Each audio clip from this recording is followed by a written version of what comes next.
a surprise to everyone, especially with the quarterback injuries and all that stuff. Throughout the year. Defense played very well. Offensive line played very well. Finished the season at 14-3. I don't know if you want to call it a choke job or what happened in the last two games. A game they could have won in Detroit, which would have given them the division and a bye and all that other good stuff. And then a quick exit out of the playoffs in the first round. 14-3 again. The strengths for me: offensive line, wide receiver. Obviously, they're loaded at receiver, and then linebacker play. Yeah, it's just like if you can believe it, I actually heard people say that they catfished us all season at 14-3, that they were pretenders. I think that's absolutely ridiculous. 14, you don't come across a record like that by happenstance. It's not luck. People threw out the stat with them. They won a lot of one-score games. Guess who else won a lot of one-score games? Chiefs. The Chiefs. And look where they went. So exactly. You can't say that. So, I mean, your luck runs out way before you get to 14-3. So that just ridiculous. People worried about what Sam Darnold was going to do so much that what happened with Justin Jefferson's draft stock or his ADP? Way down. Ridiculous. And then he came out and had a hell of a year.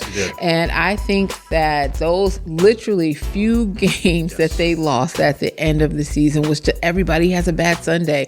Look at what happened to, just like you mentioned the Chiefs, look what happened to Mahomes in the Super Bowl, right?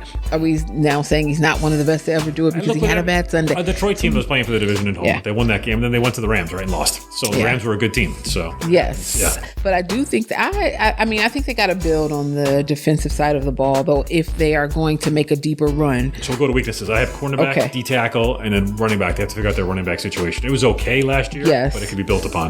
I have that same issue with them. Well, I put their biggest need. I think they need another running back. So I do think strength, same thing is that you said, the wide receiver core, the very best, among the best in the league.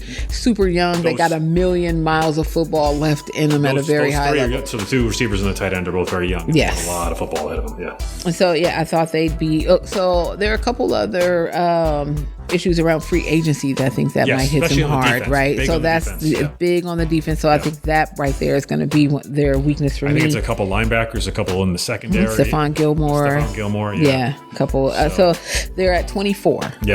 And I think they should be looking to build at the running back position. You want running back? At this point, Yeah, Aaron Jones, he had a great year. He finished in the top 10, but he's injury prone. He's getting up there, so they need to start making some preparations.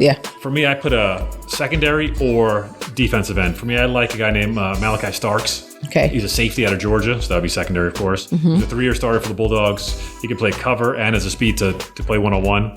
A taller guy at 6'1", so he can match up against the taller receivers. But do they do that? I don't know. They might go running back. But I like them to go. Corners are always such a commodity. Everyone wants to stop the pass, especially in that division. We have Monroe St. Brown. You have Dunze. I mean, it's necessary. There's a lot of good receivers in the North.